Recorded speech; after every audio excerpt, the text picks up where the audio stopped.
बड़ी सोच एक ऐसा हथियार जिसे सभी सफल लोगों ने उपयोग किया है। जी हाँ दोस्तों, बड़ी सोच ही हमें सफल बना सकती है, क्योंकि किसी ने बहुत अच्छा ही कहा है कि छोटी सोच और पैर की मोच ही इंसान को आगे नहीं बढ़ने देती। दोस्तों, यदि हमें वास्तव में सफल होना है तो हमें अपने सोच को डेवलप करना पड़ेगा और एक ऐसे माहौल का चुनाव करना पड़ेगा जिसकी सोच बड़ी पॉजिटिव हो। हम में से अधिकतर लोगों का माहौल निम्न सोच वाले माहौल की है। हम निम्न सोच वाले माहौल से बिलोंग करते हैं। हमारा उद्देश्य सिर्फ रोटी, कपड़ा और मकान तक ही रहता है। दोस्तों, क्या हमारा हक नहीं है कि हम हवाई सैर करें, 5 स्टार होटल में स्टे करें, देश विदेश घूमें? दोस्तों, ये सब कुछ हम कर सकते हैं, लेकिन हमारी छोटी सोच ही हमें ये सब करने से रोकती है। दोस्तों, मैं आपसे पूछना चाहता हूँ कि ये सारे शौक इंसान पूरा करते हैं या भगवान?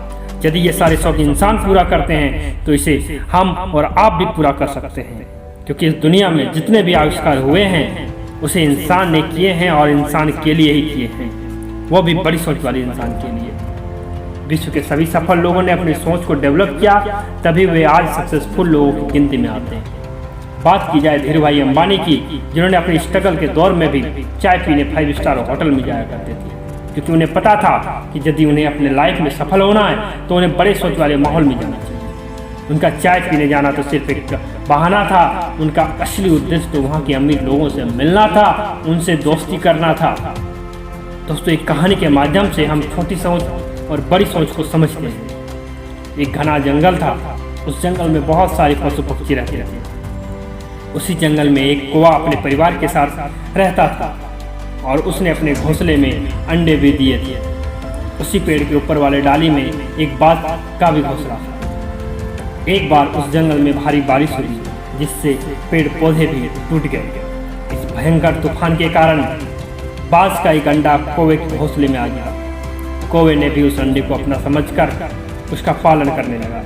समय बीता, कौवे के अंडे से कौवे के बच्चे पैदा हुए और बाज के अंडे से बाज के बच्चे, और सारे बच्चे उड़ना भी सीखने लगे। बाज का बच्चा कौवे के माहौल में रहने से कौवे की तरह ही कम ऊंचाई तक उड़ता और उन्हीं की तरह वे दूसरे के भोजन पर निर्भर होने लगा। एक दिन बाज के बच्चे ने अपने जैसे ही एक बाज को देखा जो ऊंचे आसमान में उड़ रहा था, तो उसने अपने कौवे माँ से बोला कि माँ, वो तो बिल्कुल मेरी तरह ही दिख रहा है, लेकिन वो इतना ऊपर कैसे उड़ पाता है? तो उसकी कौवी माँ ने कहा कि बेटा, वो बड़ा पक्षी है और हम छोटे पक्षी हैं। वे जितने ऊपर उड़ सकते हैं, हम उतने ऊपर नहीं उड़ सकते। ठीक उसी प्रकार जब हम कुछ बड़ा सोचते हैं, तब हमारा परिवार, हमारा समाज हमारे सोच को दबा देते हैं और ये कहते हैं कि ये काम तुमसे नहीं हो पाएगा, ये बड़े लोगों का काम है। एक बार उस बाज के बच्चे को एक बड़े बाज ने देखा और वो उसके पास आया और कहा कि तू तो बाज है, तू हमेशा ये कौवे के पास क्यों रहता है? तब उस बाज के बच्चे ने बोला, मैं तो कौवा हूँ, इसलिए इनके साथ रहता हूँ। फिर बाज ने उस छोटे बाज को हिम्मत दिया और बोला कि तुम एक बाज के बच्चे हो, तुम्हारा स्थान तो आसमान की ऊंचाइयों में, तुम मेरे साथ साथ उड़ो। बाज के बच्चे को थोड़ा डर तो लगा, लेकिन हिम्मत देने से उसने हामी भरी और बड़े बाज के साथ उड़ने लगा। देखते ही देखते उस बाज के बच्चे ने आसमान की ऊंचाइयों में उड़ने लगे, क्योंकि उस बड़े बाज ने बाज के बच्चे की सोच को बड़ा कर दिया, जिससे उस बाज के बच्चे ने अपने आप को पहचाना और उसने अपनी जिंदगी को बाज के साथ बिताया, ना कि छोटी सोच वाले कौवे के साथ। दोस्तों, उस बाज के बच्चों की तरह ही जब हम बच्चे थे, उस वक्त हमारे परवरिश, हमारे माहौल ने हमारे सोच को बांध दिया और हमने भी ये मान लिया कि हम अपनी जिंदगी में कुछ नहीं कर सकते।